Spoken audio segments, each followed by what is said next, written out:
Hello. Allow me to introduce myself. I'm RT Aries.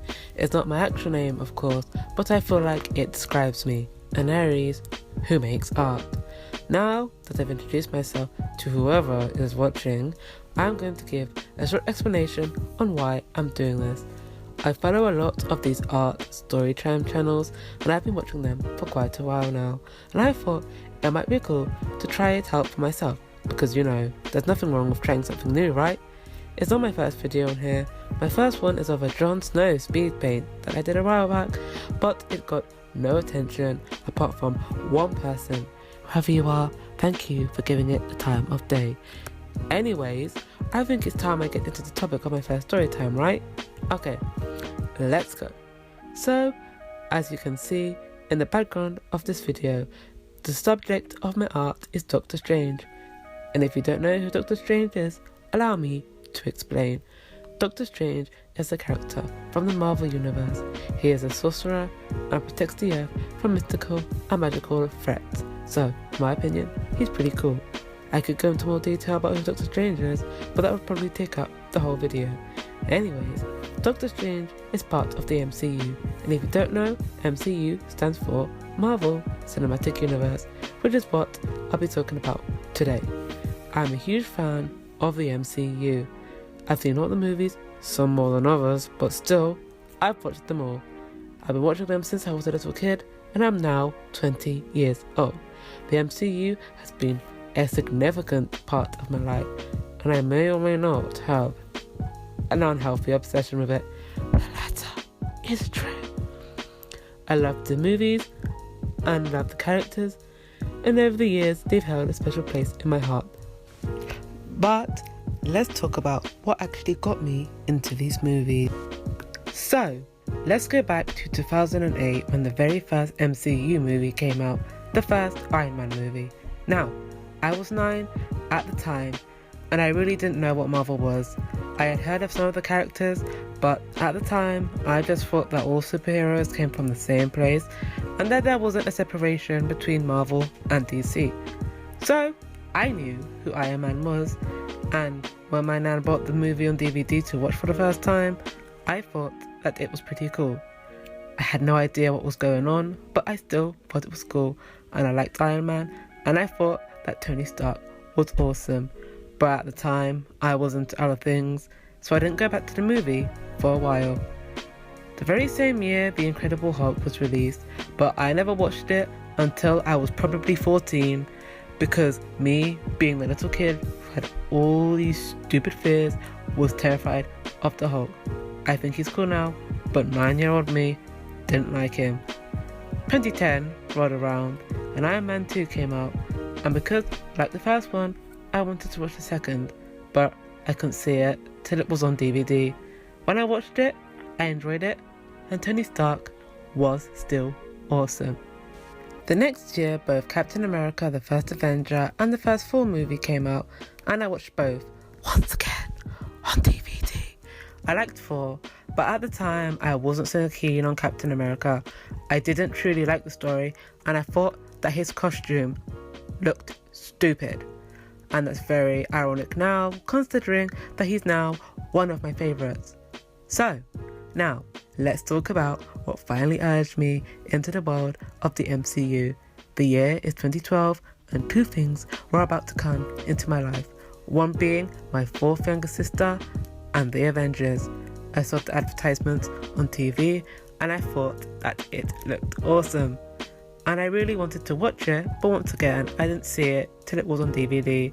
And when I finally watched it, oh boy, was it awesome. I legit rewatched it every night after that because I loved it so much.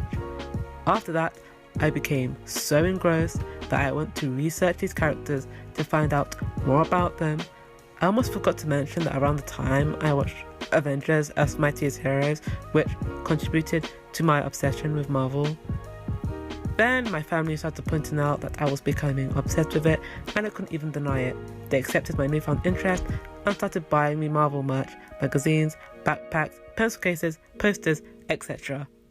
I got a lot of stuff and started buying me Marvel merch, magazines, backpacks, pencil cases, posters, etc. Fast forwarding to 2013 and Iron Man 3 was coming out, and because I was now fully into these movies and had a huge crush on RDJ at the time, I still kinda do, but still, I wanted to go watch this movie in cinema, as at the time I hadn't seen any MCU movie on the big screen. So my nan, being the sweet and loving woman that she is, took me to go watch it, and once again I loved it. From that day, I wanted to go and watch every one of these movies in the cinema, but due to circumstances, I couldn't go see For the Dark World until DVD release. I still liked the movie, but it wasn't as good as I thought it would be. However, I did get to see Captain America, the Winter Soldier on the big screen, and I am so thankful for it because it's now one of my favourites and sparks my love for Sebastian Stan and the Winter Soldier. Don't judge me. The year after, I saw Avengers Age of Ultron and Guardians of the Galaxy Volume 1, and I enjoyed both. I liked Avengers Age of Ultron more, and to this day, I still think it's underrated by the fanbase. Oh, I also didn't see Ant-Man until it was released on DVD, but I did watch it before I saw Civil War. At this point, my life was taken over by the MCU. That was the only thing I was into, and despite my cousin trying to get me into other things, I refused. I did get judged for it in high school because I was into it. I was told that a girl like me shouldn't be into that stuff and that Marvel was just a thing for men. But I didn't care. I was going through a lot at the time, and the MCU was my safe space and somewhere that I could escape from the real world for 2.5 hours. The only people I had that weren't judging me for my interest were some of my family and the online fan base, where I could openly share my love for the MCU without being picked on or judged for it, because we could all relate to each other, and to my surprise, a majority of the fan base I talked to were other girls, so that made me feel even more welcomed and supported. In 2016, I had already left high school and was now in college, a place where I was able to be open about my interests because some of my peers were into the MCU as well, and we could all talk about it. At the same time, Captain America Civil War had been released, and of course, I went to go watch it in the cinema. I remember people asking me if I was hashtag Team Iron Man or hashtag Team Cap, and I was so conflicted as I couldn't decide. Until this day, I still can't pick a side. When I went back to college the following week after seeing the movie, that was the only thing me and my friend talked about.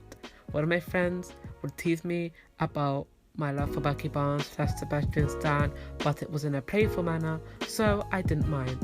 Unfortunately, Civil War would be the last MCU film I would see at the cinema for a while. The following movies I watched at home: Doctor Strange, Spider-Man Homecoming, Guardians of the Galaxy Volume 2, and Thor Ragnarok.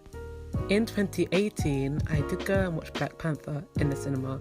One of my sisters was also into the MCU, so she came along with me, my nan, and my mother.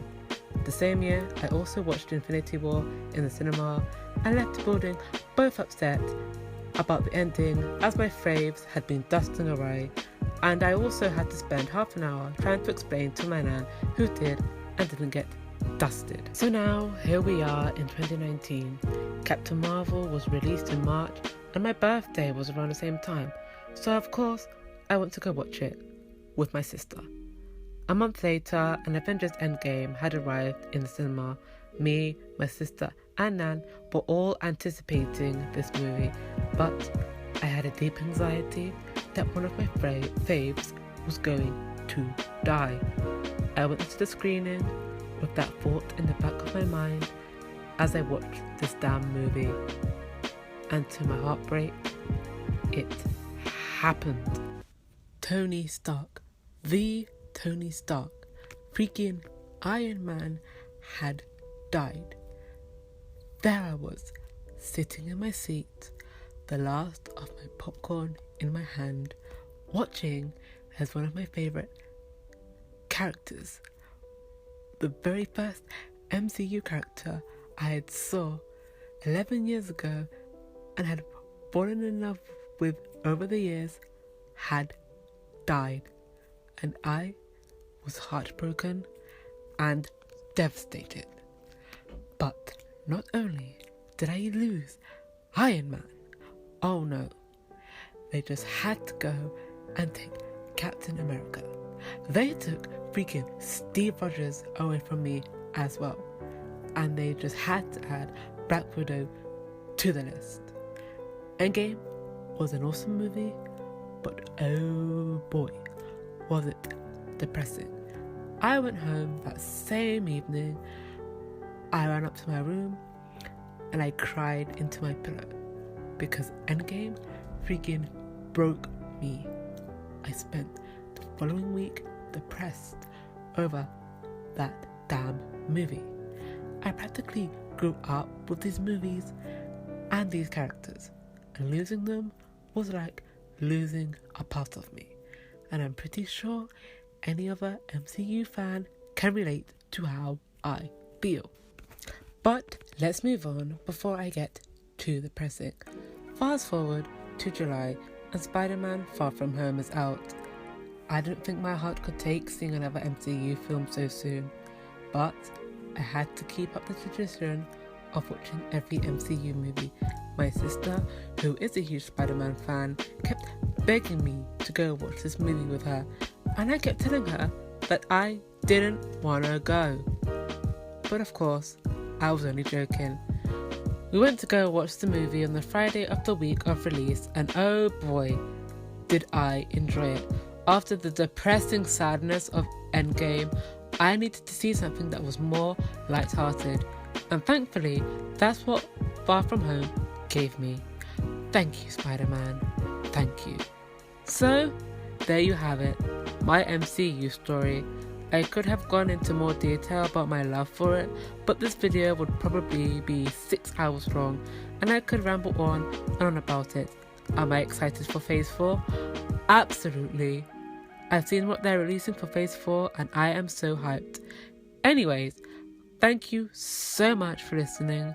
Whether it be just one person or multiple, thank you for giving me the time of day. I hope that my voice doesn't sound too annoying and that my words don't sound too jumbled. I tend to mess up words when I'm talking, so I hope that you can still understand what I'm saying. Anyways, I'm gonna go now and probably watch a Marvel movie. So, once again, thank you for watching. Bye bye!